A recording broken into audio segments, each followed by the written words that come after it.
Hello, everyone, and welcome to the show. Coming up, Run Disney in-person marathons return to Walt Disney World. The team discusses the new Happily Ever After fireworks at the Magic Kingdom. And since most of us are being affected by Tropical Storm Elsa, we thought this would be a great time to talk about what to expect if you're in Central Florida during a hurricane. From various locations around the internet, this is the Diz Unplugged.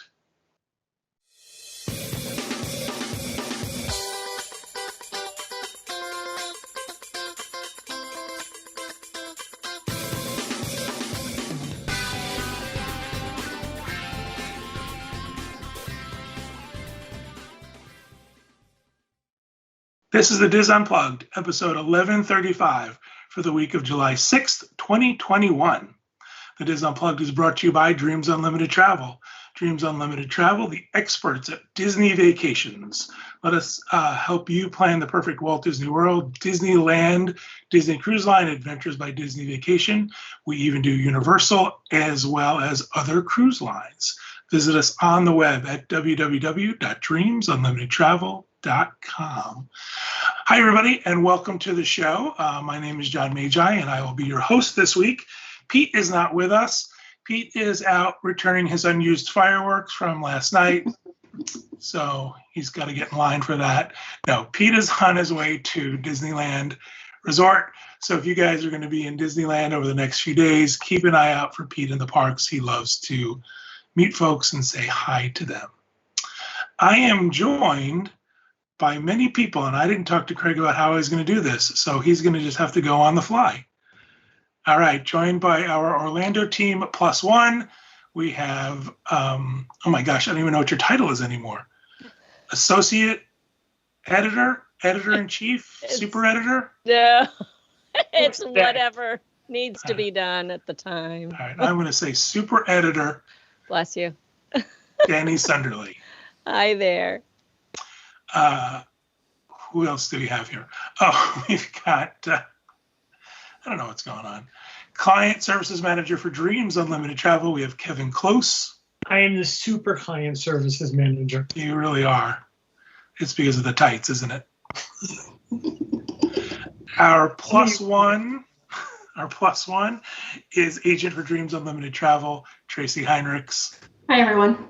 Is that and our super producer. Yeah. Well, Tracy didn't get super agent? No, she does not get super agent. Yeah, he doesn't want to inflate my head. It's better to keep me grounded. Oh, dear. And our super producer, Craig Williams. Oh, hoy, hoy. Thank you for being here. Thank you again, everybody, for joining us. As you can see, we are not in the studio this week. We want to take some precautions because Tropical Storm Elsa is hitting the coast of Florida. It is not as bad as they originally projected, so, we're all safe and sound, but we thought we're not going to take any chances and we're not going to travel anywhere today. With that said, let's do a little housekeeping. Anybody have anything they want to mention for housekeeping? I definitely do. Kevin, do you have something? Sure, but I can wait. Okay. Just real quick, Magic Candle Company, we have a special Diz discount code for this week only. This discount code ends on Sunday, July 11th in the evening. So the special discount code will get you 20% off your entire order at magiccandlecompany.com. So we wanted to be sure to mention that. It's Diz Info, so DIS Info 20. So Diz Info 20 will save you 20% on your order, and all domestic orders over $35 ship for free. So that's it. Excellent. And those are the dogs. Kevin, you want to bring everybody up to speed on Kathleen? I know we've got some questions about how's Kathleen doing. Kathleen's doing better. She is leaving rehab today. John and I are being protected from the mail lady, scary as she is. Kathleen is going, she's leaving the hospital, but she's going to stay with her daughter for a while. She thanks you all for the good wishes, and she'll be back being her feisty self pretty soon. Excellent. Do you want me to do more? No, I don't. Okay. Tracy, I know we brought you in kind of suddenly on this call on the show, but do you have anything that you want to talk about in housekeeping?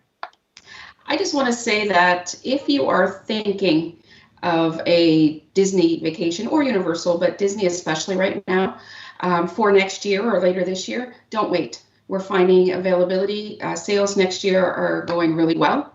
So all of us agents are looking forward to eating next year. But so if you're looking for, you're thinking about it, but you're waiting for A, B, or C to happen, get your reservation in. We're noticing all the resorts aren't open yet. Availability is an issue, especially later this year. So $200 holds your package, and it's refundable up until 30 days before. Yeah, we hope to see more availability open up. I mean, I think they're still working under, a certain percentage. I don't know what that is anymore, of how many rooms they're selling in a hotel, but that's part of the reason for it. But it's nice to see we've got, announcements that the Poly's going to open up and things like that. So fingers crossed, knock wood, things seem to be moving forward. Yep, we're getting there. I just have a simple one. After everything is shaken out, we find we have a couple of extra spaces for our July trip, our July backstage magic. It's our March trip. No, it's not. I think it's a couple of seats in July. Let me look. Craig, while Kevin does that, Yes, I do have a couple things. First, as you mentioned right at the top, Pete is traveling this week in Disneyland, and instead of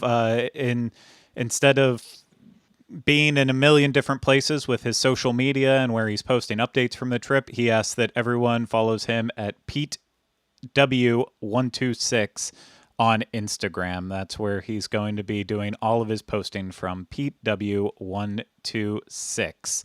As long as I got that right, and if that's not Pete by any chance when you go to Instagram, then I guess you're just not going to follow along with all of his updates from the trip. But don't you hope it's like some really nasty Instagram account? I'm really hoping it's not, but I'm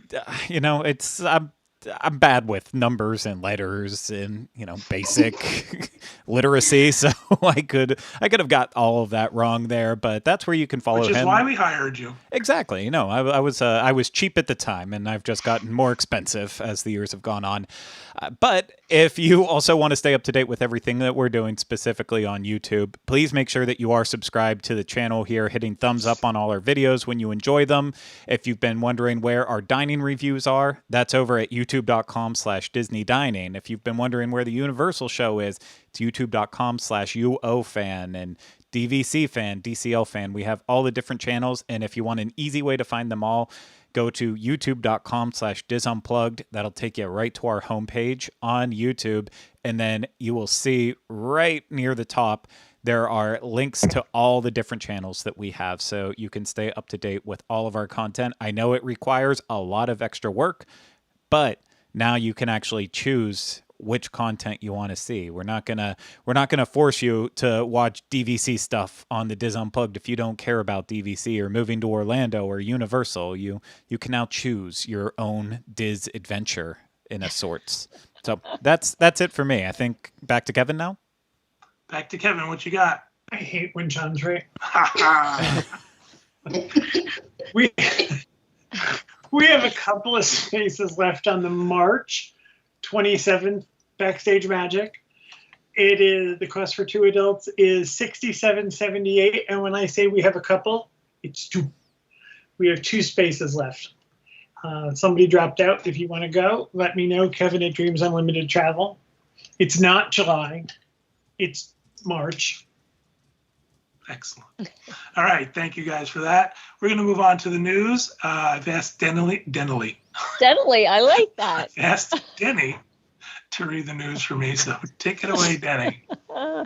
All right. First news story, new Coco-themed scene to be added to Magic Kingdom attraction. Mickey's PhilharMagic is set to receive a bit of extra magic during Walt Disney World's 50th anniversary. Announced just last week, the Magic Kingdom attraction will receive a Coco-themed scene in which the film's characters sing Poco Loco. The scene will be added to Disney World later this year and to both Disneyland and Disneyland Paris on Saturday, July the 17th. The film's fun, upbeat music and characters, combined with the humor of Donald Duck, marks the first time that Disney and Pixar animators have worked on a creative endeavor where characters from both animation studios will be seen together on screen. The new scene has been scored by one of Coco's original composers, Jermaine Franco. Never saw it. What? Oh. I know. Horror of horrors. I've never seen it. I haven't either. I haven't either. What? It's on the list. Every time I go into Disney Plus, it's like I have to. And I love the music. I love seeing it all when I love it. I don't know, for whatever reason, I've not sat down and done it yet. Haven't seen Raya. I mean, I can understand Raya, because Raya's just been in the past year, but Coco is easily top 3 Pixar movies. It is fantastic. I know Denny probably wouldn't rank it just as high because she likes the rat movie a lot. But I just immediately thought of that, Craig. I thought, oh no, can't put it above Remy. No, but I mean, I think it would be in a lot, like now that Pixar has how many movies, 20 something, I think a lot of people would make sure it's top 5 or top 10 at the very least. It's beautiful. The songs are good. You will weep over and over again. And it's going to be an amazing addition to Mickey's PhilharMagic. They chose a really fun song from the movie. It's definitely not the most memorable song from it, but it's really upbeat, and it's probably going to be wacky and zany like everything else in Mickey's PhilharMagic. And I think it's a great choice. It's really smart on their part. I was disappointed when I found out that the movie wasn't about hot chocolate. Oh, well, that's false advertising. Can't be right. Well, I think it's a great addition. I love PhilharMagic. I really enjoy it. I love having a new scene, so I'm excited to see it. And I will definitely see the movie before my next trip. I promise, Craig and Danny. There you go. You do a little research. Right. Yeah, We just saw Cruella. Yeah, we did. We saw Cruella. Loved it. Yes. It's super, super good. I'm excited for Mickey's PhilharMagic because it does need a little bit of new life breathed into it. It needs a little zhuzhing up. And anytime that they can kind of just pop in, this is one of those examples where we've said it would be so easy easy for them to do this. Well, they're actually doing it. And I think that's going to be a great thing. And I agree, Craig, all the way around about Coco, and just the color palette used in that film is so ethereal. It's just lovely. And now I'm definitely not watching it. If it's ethereal. That's it. And weepy? Wow. No way. Nice. All right. What else you have for us, Danny? All right. New early park entry and extended evening hours coming to Walt Disney World for Disney Resort guests. A new early theme park entry benefit will be rolled out for all guests staying at a Walt Disney World Resort hotel, as well as select additional hotels, which usually includes Good Neighbor hotels that have previously seen comparable perks in the past. Early theme park entry will begin on October 1st and will take place at every theme park. Previous literature from Disney has stated this time period will be an extra half hour. However, in the most recent Disney Parks blog post, it does not state a specific time frame. Guests will still need a valid theme park ticket and park pass in order to enter the theme park. This could be a great way to get a jump start on the most popular attractions ahead of the general public. Another new perk has also been announced for those who are staying at Disney Deluxe Resort Hotels and Disney Deluxe Resort Villas. These guests will also be able to enjoy extended evening hours on select nights at select parks. This is a big benefit for DVC members and anyone who opts to stay in the deluxe category. This will begin in early October, and current dates and times specifics are not yet available. As with any park entry, a valid ticket is necessary, as well as a valid park pass. Guests using this perk may also use park hopping to experience the extended hours as long as they have entered the park in which their original park pass was made. For both of these options, there will be select rides, attractions, merchandise, and food options available. Guests are being encouraged to bring their Magic Band, Disney Magic Mobile Pass, or other resort identification. So early entry for everybody staying at a Disney resort, only after hours for deluxe guests. Right. That's the way it's shaping up. Mm-hmm. All right. I think this is just the beginning. Yes. Yeah. Yeah. I mean, it's been rumored for how many years now, John? I mean, I think I've listened to you guys conjecture about this possibility for, I want to say, 10 years. I mean, it's at least been 8 that this could possibly be coming, that there's more of a, there's a more of a hierarchy for those willing to spend more or able to spend more to stay in the more deluxe resorts. So I think I agree with Tracy. I think this is just the tipping point. So this is just the toe in the water. So is it fair if I'm going to pay more for a deluxe resort? Is it fair that I get something in addition that other folks don't get? Yes. Yeah. I think that for me, I mean, not always the popular opinion. I think, it's the same anywhere I vacation. If I'm willing to pay more, I get more. On a Korean ship, there's suite restaurants. Right. I mean, to buy a park admission, I am guaranteed admission to the park. During regular hours. I have regular hours. I have admission to the park.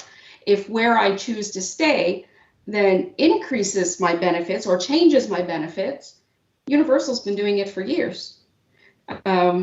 It's the same there. So I'm not surprised. I think we need more, maybe this is my travel agent hat, there has to be more reason to stay at a deluxe than the resort, because the resort isn't enough anymore, for a couple reasons. I think Disney deluxe resorts are deluxe on Disney property, but wouldn't necessarily all be considered deluxe out in the non-Disney world. A lot of people, the argument is we spend very little time at the resort. So, do we pay extra just to have better amenities at the resort that we're not going to use? So by translating into in-park benefits, there's more reason. And I also think there has to be more of a divide between what guests staying at Disney resorts are getting versus guests that are staying at Good Neighbor. A guest staying at the Swan and Dolphin should not have the same benefits as a guest who's paying yacht club prices. There has to be, it's just the real world. Unfortunately, or fortunately, I guess, with Disney, they've always shied away from doing that. I think they're seeing COVID as a reset. They've kind of stripped back to basics. And so now, as you're reintroducing things, maybe it's a reset to relook at how you're doing it. I just think there's just got to be more reason than just the resort itself.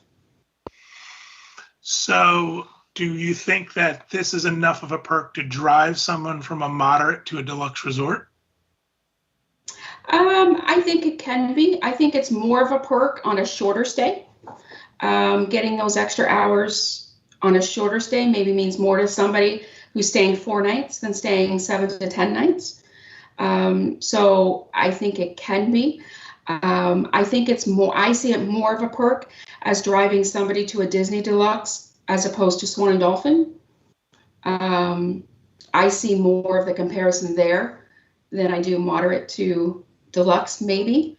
But I mean, let's be fair. If your budget is not deluxe, it doesn't matter what they offer. I think every family has a budget for their trip. And as long as they're not taking away things that are available during regular times, then I don't have an issue with it. It's if they start and I don't consider after hours regular time. Right. That's, fair enough to say that they're not shortening the regular hours of a theme park to allow someone to be in there later. It's not like they're saying, okay, all your guests have to get out at 8 and then deluxe guests can stay from 8 to 10. They're adding hours to the regular hours for the deluxe guests. It's a small world by class. I cannot. Denny completely disagrees with us, and I can't wait to hear her perspective. I don't know that I completely disagree with it, but I do. I understand what y'all are saying as far as it is an after hours thing. It's not taking away from normal operating hours. But I've been that mom in the park until 2 a.m. with my kids on vacation because we stay at a Disney World resort. I've been the one who has gone, yes, we need a Mickey bar at midnight, and we need to go ride the Astro Orbiter, and we need to go ride People Mover and do all the things that we can because we are staying at a Disney resort. That was one of the perks that was before COVID. Was a regular. That was something that families knew. I mean, it was like this special, spectacular, secret kind of thing that we got to stay in the, especially Magic Kingdom, just super late. It's something that you only do, when you're on vacation, obviously. But so while it's not necessarily during operating hours, it is going to feel like something is being taken away because it was there for so long and is woven into the fabric of the Walt Disney World vacations for so many families and friends who have come here for years, just to know that they cannot do that unless they fork out the extra money to stay at a deluxe resort is going to be a hard pill to swallow. Denny, I saw Bruce Springsteen in the 70s for $7. Yes. If I want to sit in the front now, I have to have an Amex Gold card and pay Yes, $400 for a ticket. I understand. For all my life, concert prices were the same price. So that's just changed. We have to see this as just a change. Oh, I agree. I understand that it was there for a long time, but Disney's not running, a charity thing. Yes. You pay to play. And I feel sorry for the cast members now who have to enforce this, because it's bad enough when it's on-site guests versus not on-site guests and all of this thing we have to usher people through. Well, now people are going to have to show where they're staying on-site. I don't know if they get a wristband. I don't know how Disney's going to work this out, put it on your app or whatever it is. But that poor cast member who now has to sort of usher that family out and say, no, I'm sorry. But they do that during parties too. The park closes at parties and you're allowed to pay extra to stay at a hard ticket event.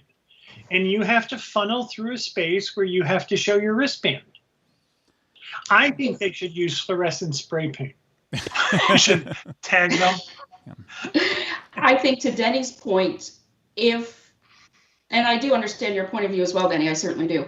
I think if everybody was getting that party for free and now had to pay for it, I think is the difference that Denny is saying. It used to be an included perk, and now it's going to cost extra. So I get what she's saying about that. And I think the answer is I don't know what the answer is, but I think one of the things is at Disney, the parks and the resorts have always been one. We've always seen them as one unit, whereas at Universal, it's always been two. So what the parks did was always different than the resorts. So I don't think we make the same connection there. So that's part of it. But I think it comes down to we need to have a bigger divide between what on-site resort guests and off-site resort guests get, even if they're good neighbor. I just think there has to be more of a divide. Especially with there has to be more benefits to being on site. And then if you're going to manipulate those benefits within the categories, but there has to be more of a reason now to stay on site if they want to continue to sell on site. Especially with the removal of the Magical Express, that being taken away from on-site guests. It's always easier to start something new than it is to take something away from somebody. So maybe people will think this is something new, as opposed to you had this before and now it's going to be gone. It's also it's a scary progression that's starting to work now that, first it's something like this where now you have to start thinking about it as a family, like, oh, well, if we want the perks of something like extended after hours, then, and we have to stay deluxe for that, or a villa, then now that 2 or 3 times a year vacation we take is going to turn into once, and maybe once every other year instead of going 2 to 3 times a year. And then if anything ever comes of, like, this morning, the big news all over the internet was the new paid premier access option for Fastpass at Disneyland Paris. If that is then translated into Walt Disney World or even Disneyland, then you're looking at the next step of, okay, now it's even more expensive on top of what it was before. So I think that's where I don't necessarily have a stance one way or another, whether or not this is good or bad. I don't stay on property enough to even try to pretend like I have a say in this one, but I can see how for people who are not here, how it's starting to look very, very scary in terms of prices going up to have the vacation that you got used to being able to do maybe even a couple times a year. Little insight into that, Craig. What we're seeing, and what the industry is seeing in general, is that there was so much pent-up demand for vacation that during COVID and the pandemic, that people now are willing to spend more on their vacations. So we're seeing people go to deluxe resorts that might have stayed in a moderate. We see people staying longer, because a lot of this is this idea that I missed out on my last vacation. So, I don't know if this is a one-time sort of change in mentality that says I've saved up now a year, so I'm going to spend that in 2022, or if it's a permanent change in how people think about their vacations. But I think that in general, that people are looking for extra stuff. When you talk about Universal and you talk about staying at the higher end resorts and you get that special pass, or if you look at something like Max Pass, things like that are things that people are actually asking about. VIP tours and things like that. Can I purchase that? So I don't know. I don't know if it's a shift in the mindset. I don't know if it's the idea that maybe only people who have a great deal of money can go to Disney, so they're willing to spend that. That might be the reason too. My issue is that this translates across all kinds of vacations. Yeah. This isn't just Disney. If you go to a beach resort, you can stay 2 blocks off the beach for less than you can stay on the beach. So it's, you're paying for the perks that you want. If you're just going to sleep in your room, what difference does it make if you're on the beach? So I think that, I guess I don't see this as that wildly different. I mean, if I want to go to a Broadway show, I have to pay more for a better seat. You're buying perks anywhere you go. So I don't see that as this different. I think the fact that Disney did it for a long time and everybody can have the same thing, I think they see the trend. All my screen is just going really weird. I think Danny went away. I think Danny was flipping us all off. He didn't want us to see. But you're all wrong. But I don't see this as wildly different than any place else we go. You go on a cruise, you pay more to stay higher up in a bigger room. It's not sort of this, what's the word I'm looking for? It's not that we all get the same perks. You have to pay for the extra stuff, Yeah, I think it also sort of relates to the fact that the Disney community is so vocal, and people are used to the way they used to vacation, so that always comes into play too, where I don't think a lot of people are out there complaining about paying more for a better ticket at a Broadway show as they are for Disney. All right, let's move on. Can I add one thing about what Craig said with the Fastpass? Sure. I just want to make sure everybody knows that this is what Disneyland Paris has said they're doing. Anything else that's happening with Fastpasses on this side of the pond is nothing but rumor and conjecture. So please don't email your dreams agent with a list of questions. They don't know how it's going to work. They don't know what the cost is going to be. And they don't know how much each ride is going to cost. So just to put it out there that this is Disneyland Paris only. We have nothing to tell us it's coming to this side of the pond, so as soon as more information is available, it'll be shared in multiple places. However, don't you think it's a test? Don't you think Oh, it's a sure. I balloon? think there's going to be something. I don't think it's going to be that, but Yeah. I think there's going to be something for sure. I think what you're looking at is let's see how it goes, Yeah. and then we'll see how we can Oh, I agree. go I out to other parks. absolutely agree that it's. I don't believe Fastpass is going to come back the same way it left. Due to guest demand. It's true. Yes. All right, Yes, let's that move is on. correct. Next news story. What you got for us, Denny? All right. Lastly, we have runDisney announcing the return of in-person races at Walt Disney World. Those who enjoyed participating in runDisney marathons at the Walt Disney World Resort will be thrilled to know that in-person races are back beginning the fall of 2021. The 21-22 season will include the following 4 events. Disney Wine and Dine Half Marathon Weekend, powered by Aftershocks, November 4th through 7th. 2021, Walt Disney World Marathon Weekend, January 5th through the 9th, 2022, Disney Princess Half Marathon Weekend, February 24th through the 27th, 2022, and runDisney's Springtime Surprise Weekend presented by OtterBox, March 31st through April 3rd, 2022. runDisney is reminding participants that COVID-19 guidelines may change before the return to on-site running, and that race weekends may not include every element from previous years. The 2021 Wine and Dine Half Marathon Weekend will kick off the season with its theme, Wickedly Delicious, celebrating 4 favorite Disney villains. This weekend will include a 5K, a 10K, half marathon, and Disney 2-course challenge, both the 10K and the half marathon. The post-race party will cap off the weekend so runners can celebrate with their family and friends, and at Epcot with an exclusive after-hours access to the park and the Food and Wine Festival. Now, some new opportunities for runners have been announced as well. runDisney's Springtime Surprise Weekend. For each race season, the 4th weekend will be the Springtime Surprise Weekend that will include different race themes and distances every year. Secondly, on the first morning of the Disney Princess Half Marathon Weekend, runDisney will host Disney Princess Sunrise Yoga in front of Cinderella Castle before the theme park opens. The professionally led yoga session will be the most magical way to prepare your mind and body for a race.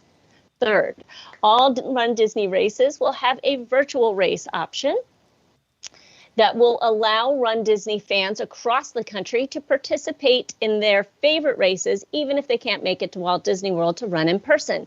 Runners will be encouraged to run on the same morning of the on-site events and will receive the same finisher medals. That's the big deal about the whole thing. And lastly, the runDisney Kids races during each event weekend will become runDisney Kids Adventures, focused on health, fitness, and fun for kids. For all the information on pricing and registration dates, head on over to runDisney.com. It's all about the jewelry. Mm-hmm. The It's all bling. it's all about getting those medals. Does anyone check and see if you actually run? I think That was there's going to be my cameras. question. What proof do I have to show?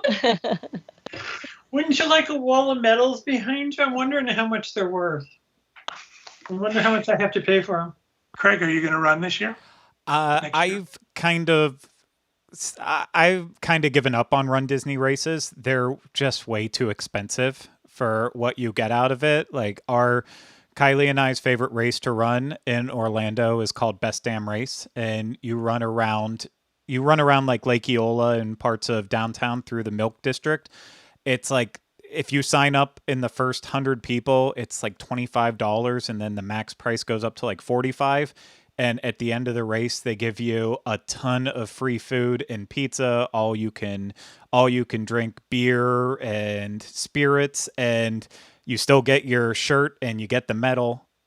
But it's literally, I mean, you don't get to run through Disney parks with it, but as you start to do more races outside of the Disney parks, you see how wildly priced they are for the short experience of running through a theme park. So, But there are a lot of people who run in other marathons who love the Disney races. They love that, going through maybe backstage areas and coming in contact with characters and stuff, that's a big deal for people. So yeah, it's also good for beginners. Like I did a 10K. I know it's shocking. I did a 10K in January, I think, I don't know, maybe 4 or 5 years ago. are Canadians' Ks worth less than American Ks? No, it's called the 10K. I didn't name it. It's not a Canadian race. I did it in Disney, but I never would have done that anywhere else. Like, it was the fact that I was doing it at Disney that had pushed me to do it. Now, somewhere around 8K, I thought, I'm going to die right here. What was I thinking? But look, you know, there's Goofy. Oh, look, I hope he knows CPR. But I mean, I think that there's that too. And I mean, when I did it, there were like some serious racers there. And I know from my client base, it has a very significant following. I just wonder though, Craig, if it's the same crowd that's doing yoga before the race, that's waiting for the pizza and beer after the race. You might be talking to two different running groups. Yeah. I would be the one that showed up at the pizza and beer going, finished. I love the pizza and beer perk. That is it for me versus Disney handing you a box with the cheapest mass-produced chips in the world and fake cheese and one Powerade and a banana and saying, here you go. That's what your $200+ got you. Plus, it's just I loved the races that I did. I did a bunch of Star Wars ones, Wine and Dine once, and I think maybe 2 others, all the way back to when they still had the Everest Challenge even around. And I think they are awesome, especially when you're getting into running and you don't know if it's something you want to do and really make a sport out of it. It is, as Tracy said, it's a perfect entry into the world of racing. It's just you have to have a lot of money to be able to maintain it for what you get. You know, it's great when you're running through the parks and sections where there is entertainment and music, but when you're running all the way down World Drive and it just looks like it's never ending and there's no music, no one's cheering you on, and it's just all crowded together, it's not very magical at all. But it does make up for it in those moments. And I would never take back any of the races that I did. I love them all. It's just I finally hit the price where if we want to do 5 races a year, give or take, we can do them outside of Disney, but I can really only afford to do 2 Disney races, and then having to wake up at 2 a.m. after going to bed at 11 p.m. just to get up and get to the race on time.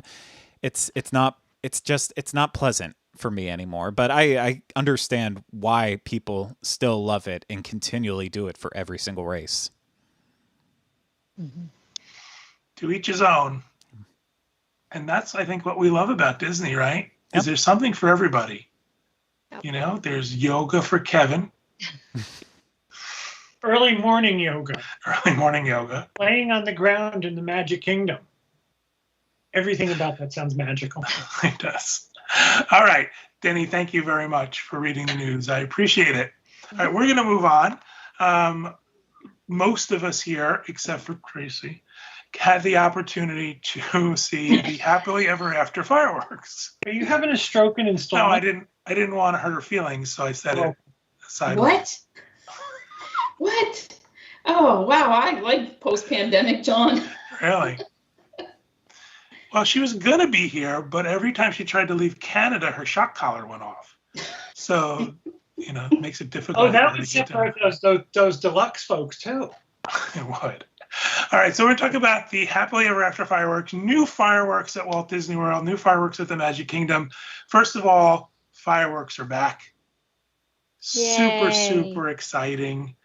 You know, when I think about Disney and I think about the fact that, you know, they don't really have to do fireworks, right? It's not something that's kind of like guaranteed or, you know, but the fact that they put these on every night and that they've decided to bring them back is pretty incredible.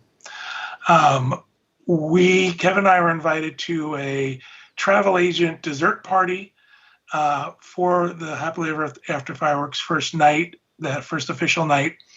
And I'm going to let others describe the fireworks because, unfortunately, where they have these dessert parties is really not the best view for fireworks. There are trees in front of you. We were under a roof with trees in front of us, but it was pouring. Yeah. So Tomorrowland Terrace, we had a seat, we were dry, we had snacks. It was fun, but this really isn't like, you don't get the full experience as you would if you're standing on Main Street right in front of the castle. So I'm going to let Craig and Denny talk about their experience, because you were both there, correct? Yes. Yep. Right. Craig, Denny, do you want to go first. first? Okay. All right. Ladies You go first. Well, thank you. So we showed up. My hubby was with me. It was the first time that we had been together in the Magic Kingdom for a long time, so that was a lot of fun. Like John said, it was a rainy night, and I wrote an article yesterday that's up on the Diz now with some of my just the 4 top thoughts that I had, just pieces of advice if you're going to go see Happily Ever After this summer in Florida, because it is summer in Florida, and you can pretty much place money on the fact that it will rain at some point in time. And while sometimes these storms come and go, and you're left with sunshine and a sauna, sometimes they don't. Sometimes they linger, and that's what happened on opening night on Thursday. Storms rolled in, rain rolled in, and it lingered. And it wasn't, it was a deluge from time to time. Around about the time that we were trying to pick up our Casey's Corner dinner order, it was the deluge. And we had, and this is great word of warning for anybody fixing to go to Happily Ever After. If you're going to go and you're going to think that you're going to pick up a table, pick out a table, pick up your food and eat, sometimes it doesn't always go that way, because it was raining so hard. Everyone who had a table, there are limited tables inside by Casey's Corner, and then there are tables outside of Casey's Corner. No one was moving from those seats because it was raining cats and dogs. And so we ended up trying to take our food over to Tomorrowland Terrace, with I was holding the umbrella, my husband's holding the food, but they had already closed Tomorrowland Terrace for the media event that was not going to happen for another 40 minutes. And so a bunch of people were left stuck, absolutely stuck. And we ended up eating on the ground, but that hot dog was so good. But here's the deal. If you are there, and even if it's raining, there will be spots. Gosh, we joined everyone at the hub at about an hour out.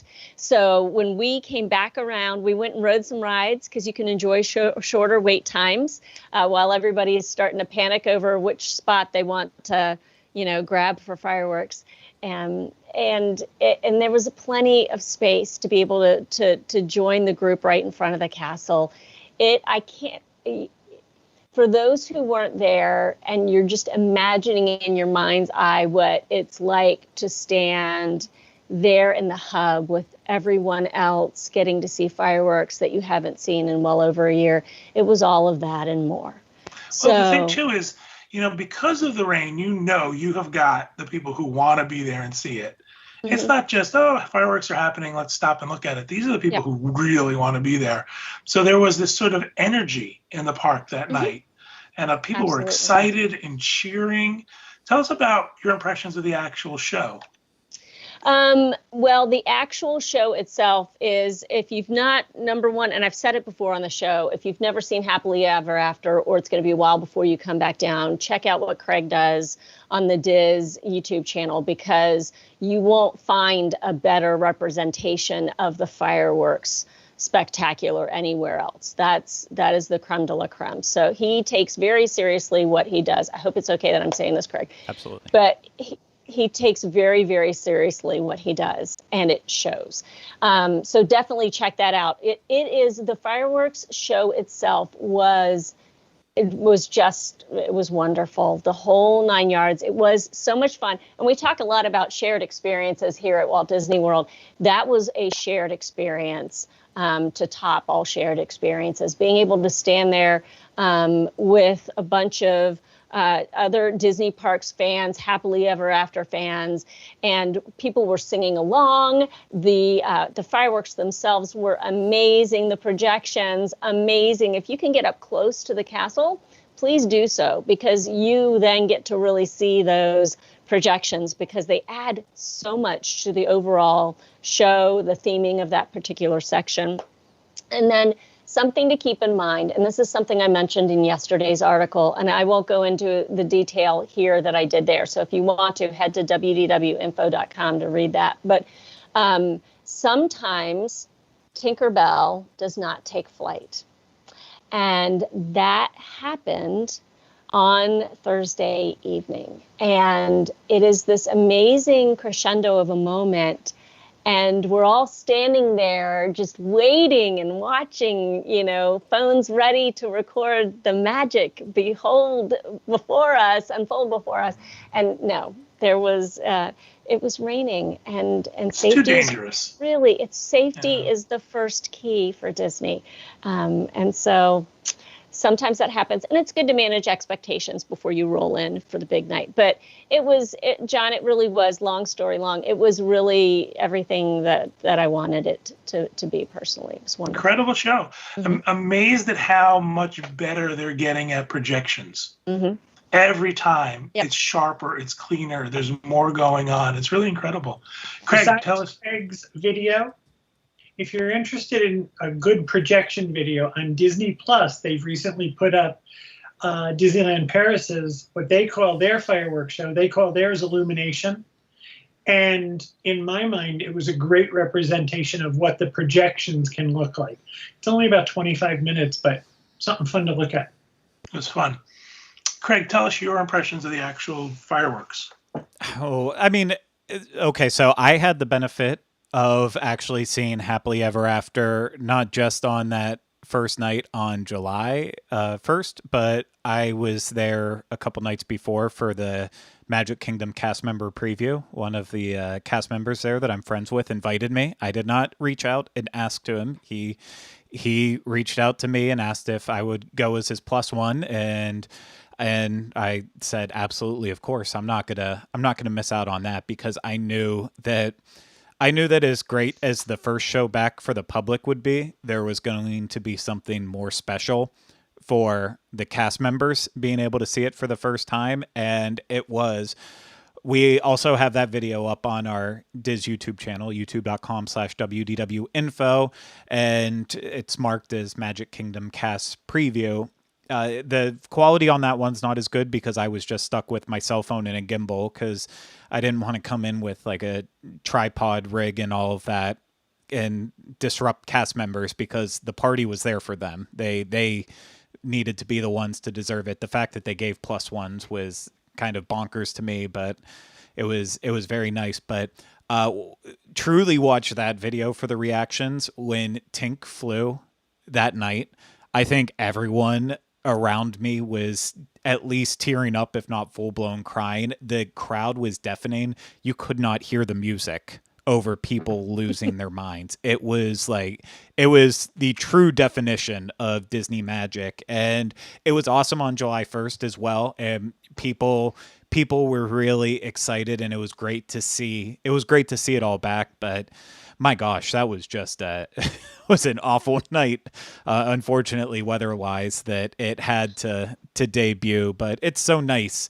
to have fireworks back at Walt Disney World. It's the icing on the cake at the end of the night, truly, to have Happily Ever After at Magic Kingdom. And I know Epcot right now, you're just stuck with Epcot Ever After, but it's still, there's nothing quite Epcot like fireworks forever. at Disney. What did I call it? Epcot Ever After. Epcot Ever After. Epcot Which is Forever. the same thing, I guess. Epcot never ending. It's just going to be never ending. Clearly, I don't even listen to myself talk.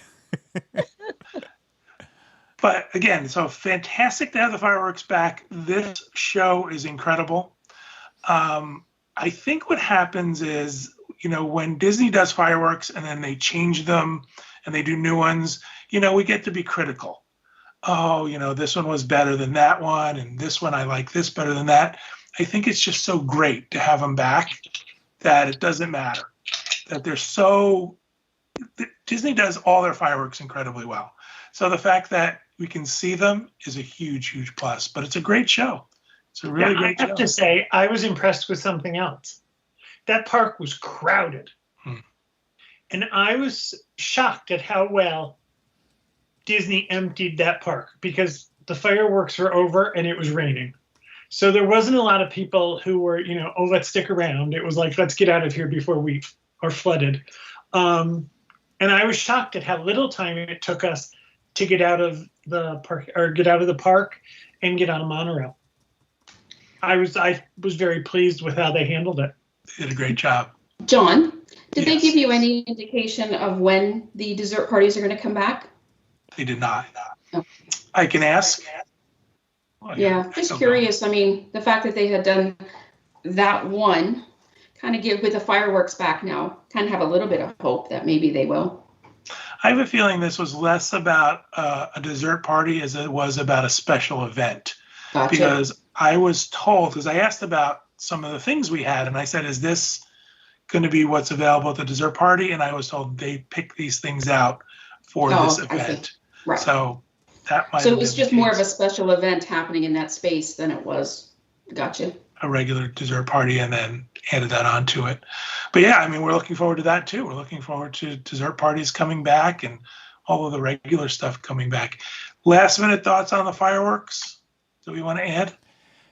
I would say just keep in mind that people are really, really crazy about seeing fireworks the right way right now on Main Street, especially knowing that Happily Ever After has a short shelf life, at least for now, because Disney Enchantment is coming at the start of the 50th anniversary. So be prepared to stake out your spot for quite a while if you want one of the ideal spots. That is going to be required. You can sometimes get lucky when they do the push of, okay, everyone stand up and move forward and fill in all the available space. Sometimes you can sneak in if you know how to time it just the right way, but just plan on waiting at least 90 minutes, if not longer, for those best spots.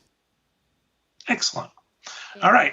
So I want to end the show with talking a little bit about what it's like to be here in Central Florida during severe weather, during a hurricane. Right now we have a tropical storm, and as usual with tropical storms, it's hitting us in these outer bands. So we just got done with a downpour, and I'm getting alerts on my phone. There's thunder and lightning off in the distance. Lightning and thunder. So, this sort of triggered a memory I have of being at the Universal during a hurricane, which was a great deal of fun.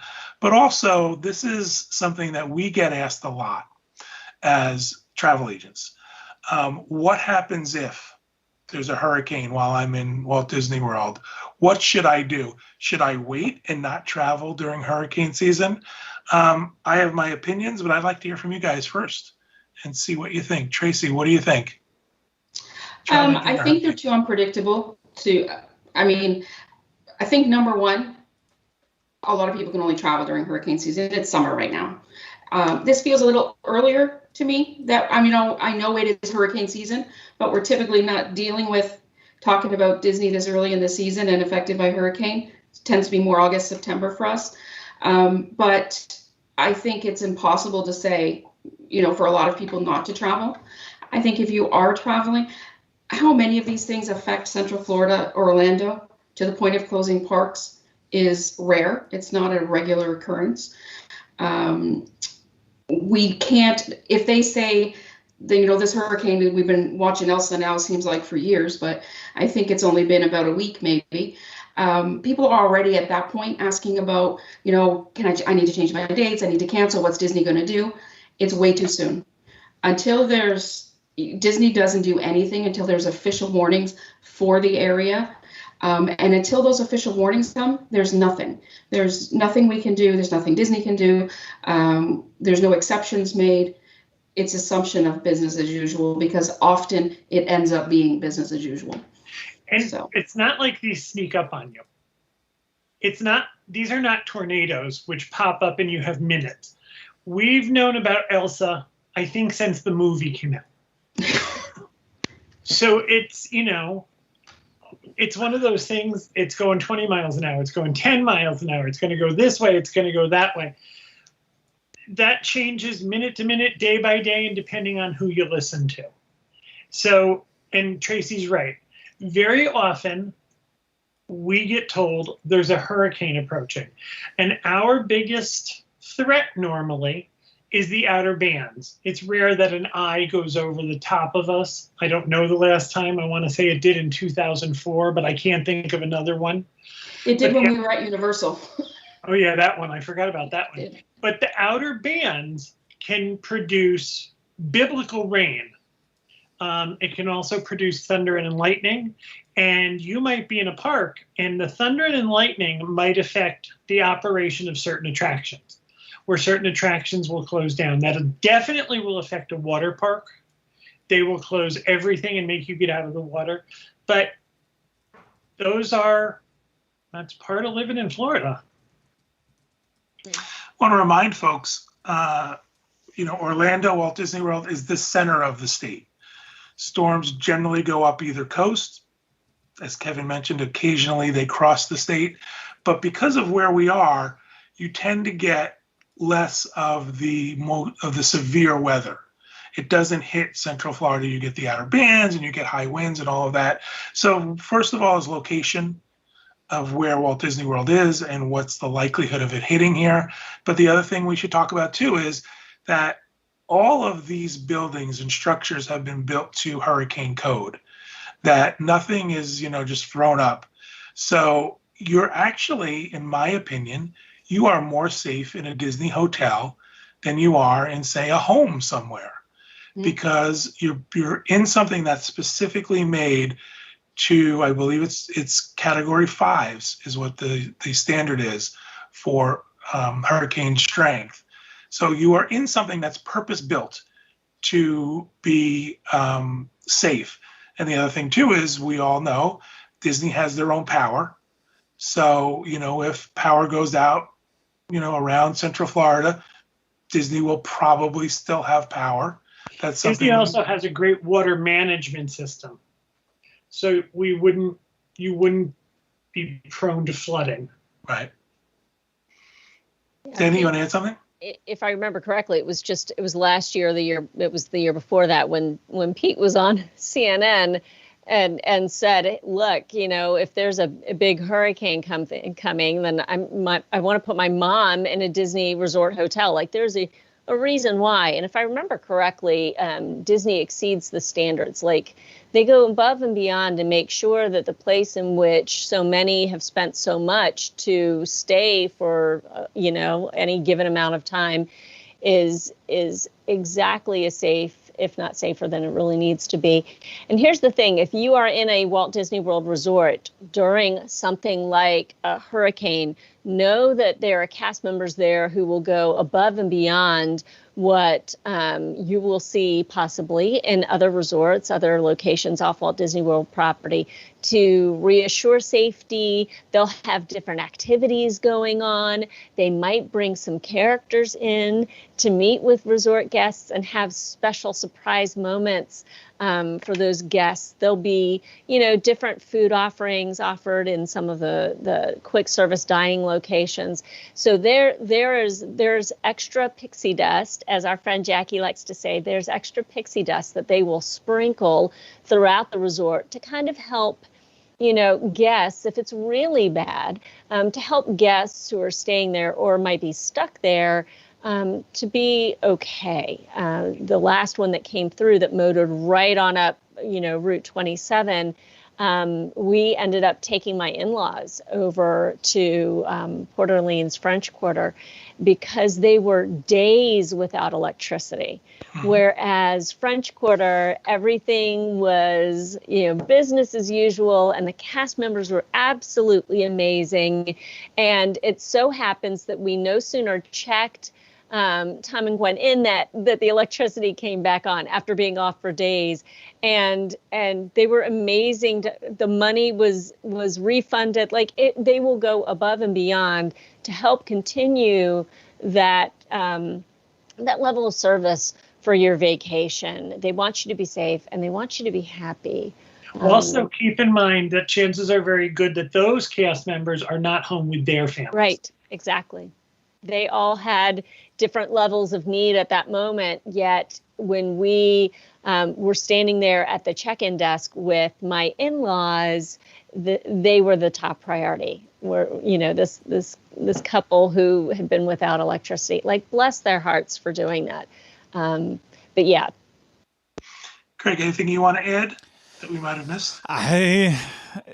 No. Excellent. Good contribution. I don't really have a lot to say. I was kind of talking to people in the chat about it. Like, I'm not scared of necessarily the hurricane portions of it. I am terrified of the tornadoes that come from the outer bands. That is what scares me about hurricanes. And contrary to popular belief, tornadoes can still pop up anywhere. It's not always just out in rural areas. It can impact anywhere. So just keep that in mind too. You're not, just because you might be on property, that doesn't mean that anything can't happen. So still take precautions, be smart. Don't walk outside if you see debris blowing around and stuff. Just use common sense more than I have. That's a big thing. And listen. Yep. I think one of the things that is the most important part about traveling during hurricane season is the actual travel portion of it. Once you get to Disney, once you get to Universal, you're going to be fine. Things are going to be great. But, you got to be careful that, your flights might be delayed. Traveling on the roadways could be dangerous. So this is the stuff you really should be considering. And we experienced during the last batch of really bad storms was that Disney was really great about extending people's stays who couldn't get out, who couldn't fly home. So that's another sort of plus, as opposed to staying somewhere where they might say, listen, you can't stay. We got people coming in. Disney has the capacity for you. Anything else you want to add? No. I think you should come during hurricane season. It was fun, I have to say. I never got to experience one before. So it was neat to see. We were at Universal and I was watching on TV and it was showing the eye was exactly where we were and it was coming by. But the building was built so well that I couldn't even hear the storm. I could see how severe it was, but I couldn't hear it. We didn't lose internet. We didn't lose power. We had TV the whole time. I mean, that's where that's where I would want to be. Fascinated me about being at Universal. Universal hotels are pet friendly. Yes. So it was like the zoo checked in. Yeah, you had all these therapy dogs. You could just hug other people's dogs. It was perfect. Oh. But there were like huge parrot cages checking in, and it was like someone had a llama. It was my favorite thing was Tracy called us up and said, "Should I be filling the tub?" I'm watching the news and they're saying, "Fill your tub." Like, you're at Universal. You don't need to fill your When tub. I'm home in Canada and I'm watching, CNN coverage of the hurricanes, people are putting up plywood, they're filling the tub. So I'm like, John, where do I get the plywood? What do I do?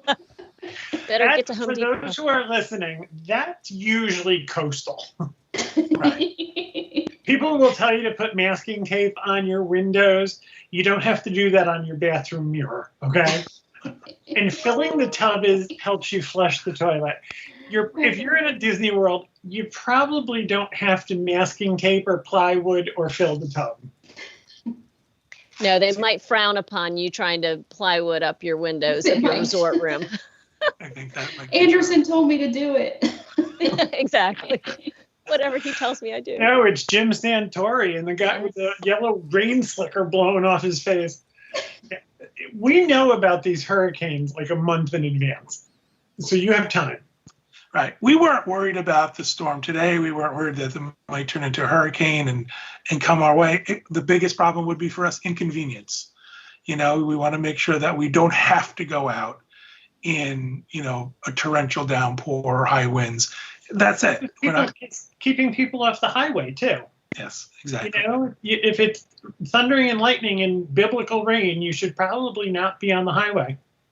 Plus, I have two dogs that are afraid of thunder, so. So don't be afraid to travel during hurricane season. Don't be afraid to come to Walt Disney World. It sounds worse than it is.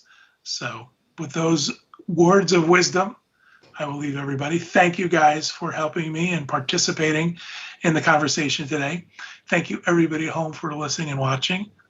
That'll do it for the show.